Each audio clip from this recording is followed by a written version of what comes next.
Hey there. Got a lot to talk about today, so I might not get around to too much playing, but we'll see. It is April 4th, first Friday in April. And we wrapped up. I got a few. Oh, man, I hope I get to everything, but we'll see. We wrapped up our 3-minute, 30-day challenge last Sunday, I guess, was the last day. And want to congratulate our weekly winners. We had a few winners. Bill Kelleher won the first week. Six-string picker, that might have been the third week. Randy McCracken and Michael Smith. Those are all our weekly winners who got either a set of Santa Cruz strings, which are really expensive. The last time I got them, they were $24 a set, so bigger prizes than we'd planned on. A couple chose CD downloads instead. So that was kind of it's fun for me to give those things away because got too many of them. Well, even sent out a few CDs. Our grand prize winner, though, was somebody who won during the week. It was Randy, who is in the UK, and I will be having a private Zoom lesson with Randy pretty soon. We're working on scheduling that. So we'll do this again in a couple months, maybe in the summer. But I really like seeing the comments from people that said, "Hey, this at least kind of got me back on board doing more stuff, and playing more regularly." So that was kind of the whole goal there. The other new stuff, I have a little bit of theory it might get really complicated, the theory I want to talk about today. So it's going to be talking about some jazzy versions of common chord progressions, really just like 1, 2, and 5. Maybe I'll talk about 1, 4, and 5 as well first. Well, I might start there. The other big news that we had was a few months ago, we started this Everyman's Essentials series they're really packs of songs, but they can be applied. Anybody who's is a normal, not a normal, but our regular subscribers have access to these, of course, as well too. But what's good about them is, people sometimes ask me, well, what's another good song to do after I've done this or that or whatever? And so we started with the first one that came out was my top fingerpicking songs, volumes 1 and 2, and those were kind of they were sort of graded from easiest to most difficult, and they got the early ones the easy early ones were like House of the Rising Sun and Hallelujah and some arpeggio ones, but they got into some very complicated ones by the end, including like Why Georgia was in there. So huge range of levels in volumes 1 and 2. This week we put together volume 3. And I kind of found as many what I would consider good beginning fingerpicking songs as possible, and some of the easier ones I would classify as intermediate. And so volume 3, and there'll be more then that will now progress through into the more advanced tunes again as well. But if you want to get some of my top suggestions for good tunes to work on, some of the ones I would consider easy are Coming Back to Me, Jefferson Airplane.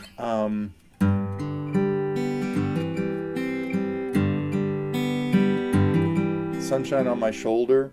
What I played at the beginning, I don't know if you figured out what that was.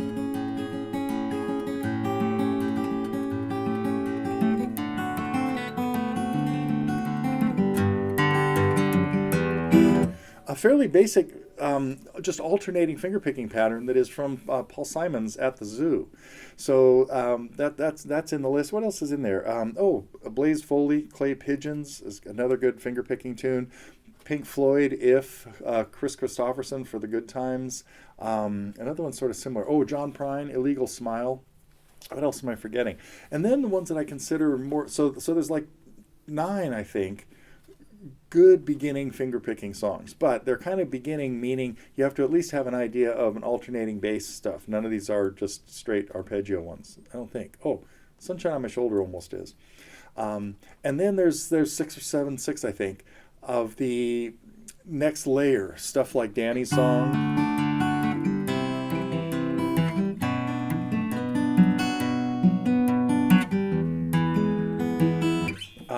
The Road,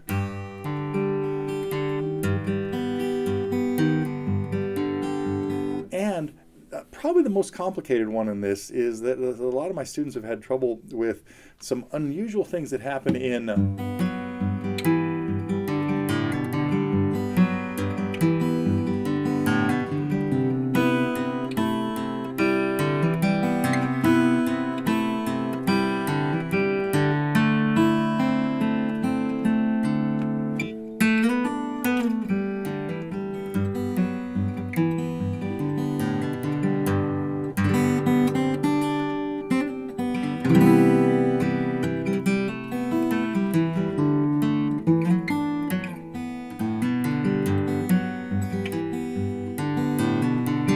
That's, of course, Good Time Charlie's Got the Blues by Danny O'Keefe. And so that's got some unusual timing things going on in there. The other ones that are in there, stuff like Please Come to Boston, Julia, Beatles, and anyhow. But feel free to check it out, the new pack, Neil's Top Fingerpicking Songs, Volume 3. And, work on some of those. I'm working on Volume 4 and 5 too as well. So let's see, the main thing I wanted to talk about today, though, was I had a student, actually just earlier today, working on some jazzy chords that were new to her. And so it made me think, there's a lot of really common jazz progressions. What we were doing was, oh boy, I hope I can pronounce her name. Lauve, I guess, is how it pretty close to pronounced. A young Icelandic singer that is doing some songs that have some pretty jazzy chords in them. And made me think that a lot of people probably don't have a really good handle on some jazz voicings of chords. So the first thing I want to do is talk about, if we're going to play a song, bar chords. You got to have your A and E families kind of in good shape. And if we think about the E family as being chord 1, so whatever key I'm in, I'm going to do this in the key of G first. And we're going to talk about where chords 1, 4, 5, and 2 are, and what they would be. Well, if they're all just triads, when 1 is in an E shape, G, 4 is at the same fret in an A shape. And then 5 would be at the 5th fret. So we've got this little layout, the way a knight moves on a chessboard, sort of 1 and 4 at the same fret, and 5 is 2 frets higher, where 1 is in the E family or has the root on the 6th string, and 4 and 5 are on the 5th string or out of the A family. And right there I played them all as major chords. But you could also, and then chord 2 would be in the same family as chord 1, just a whole step higher. That would be A minor in this case. And so if you think I've got 1 and 2 here as major and minor, and then 4 and 5 at the same 2 frets, all of those chords could be extended to be 7th chords, and each one is going to be a slightly different type. If we turn 1 into a 7th chord, it's going to be a major 7th chord. And the best way to play this is not as a bar, but as just a chord you're going to grab, where I'm playing the 6th string with my thumb and the middle strings, the 2nd, 3rd, and 4th strings, with my other 3 fingers. And this G major 7 shape that I'm playing here goes from the 3rd fret, the G on the 6th string, F sharp, the 4th fret on the D string with my 3rd finger, B on the 3rd string with my little finger, and the D on the 2nd string at the 3rd fret. Really important chord to know is this major 7 chord played out of the E family. You could turn it into a 7th chord by lowering the note on the 4th string. Now you're going to have to rearrange your fingers for that. And there's that same sound we just heard in At the Zoo. Because that's what happened in At the Zoo in a different key. It went from a major 7th chord to a dominant 7th chord. But getting back to the chords, the chord shapes played as 4-string chords instead of like all 6 for an E family or just 5 for the A family. My C chord could be a major 7 chord as well, chord 4. And this is a little shape where I've got the C on the 5th string, a G on the 5th fret of the 4th string, a B on the 4th fret of the G string, and an E. Now all these shapes are movable. There's my 2 main major 7 chords as chords 1 and 4 in the key of G. My minor 7 chord that would be at the 5th fret would be a full bar at 5 and just the 7th fret on the 5th string. But jazz guitar players would usually reduce that to only 4 notes, all at the 5th fret on the 6th string and the 4th, 3rd, and 2nd, and playing with a partial bar. And then it would be common to go from that to a 9th chord by just moving the bass note to the 5th string and the 4th string back 1 fret. So there's my A minor 7 and D9 that would be chords 2 and 5. Really common progression then is 1 to 2 and 5. So I'm playing G major 7, A minor 7, D9. And the next thing might go to 4, C major 7, back to 1, and now back to 2, 5, 1. Try that whole thing again. I got G major 7, A minor 7, D9, repeat that.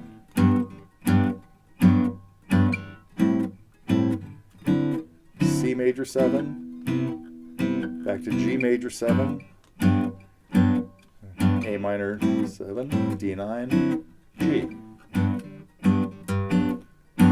So, having a little feel for that with those chord shapes will be really helpful if you start playing jazzier tunes. To figure out that same thing with the chord in the A family, I'm going to go to the 5th fret and use D major 7. And this is that same major 7 shape that I just played on C a minute ago. But when chord 1 is in the A family, in this case I'm playing a D chord at the 5th fret, 4 and 5 are in the other family, but 5 is at the same fret and 4 is behind it.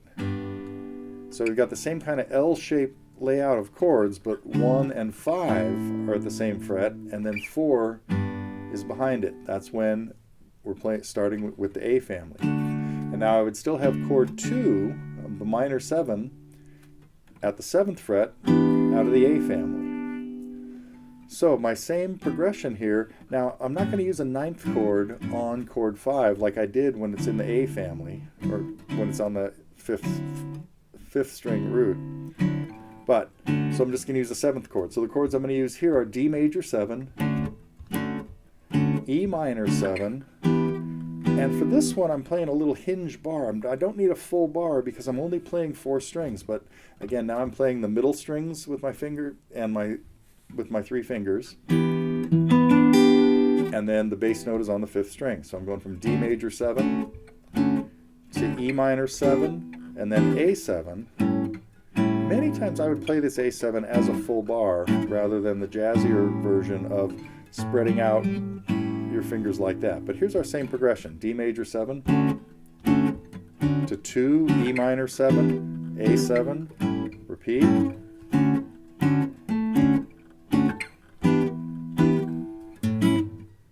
Now to 4, G major 7, back to 1, and then 2 to 5.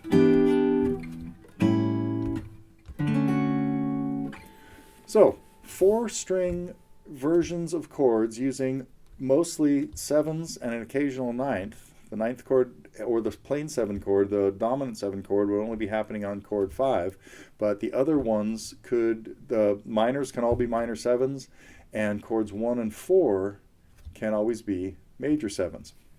Interesting song that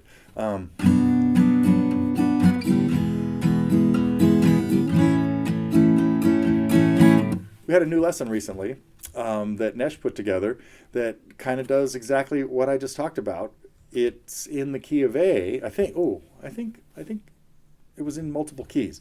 But if I was in the key of A would be 1, B minor would be 2, E would be 5. That's the progression to It Never Rains in Southern California. That's that sound of 2 to 5 to 1. 2 is always a minor chord, 5 being major or 7, and 1 being major or major 7.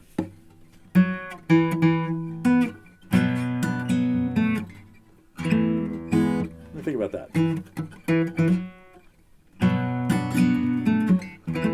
It goes to B. The melody note is B. I keep trying to play an A in there.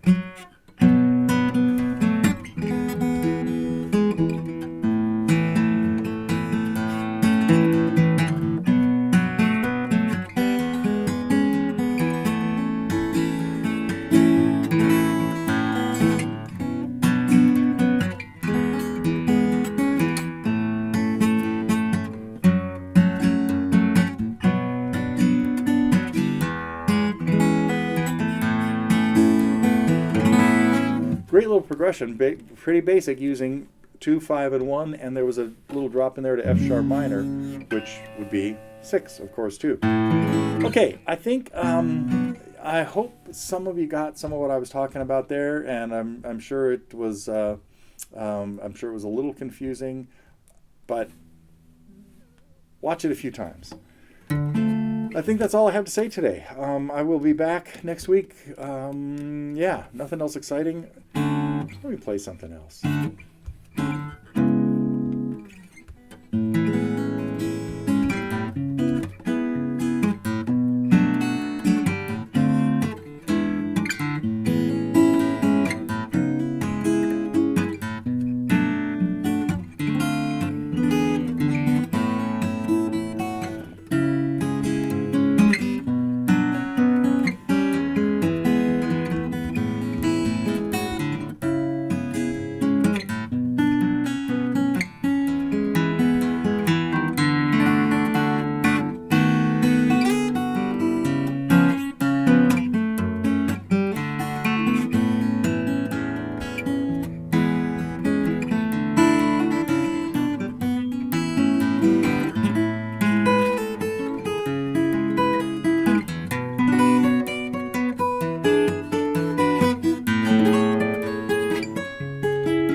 Okay, I will be back with more stuff next week.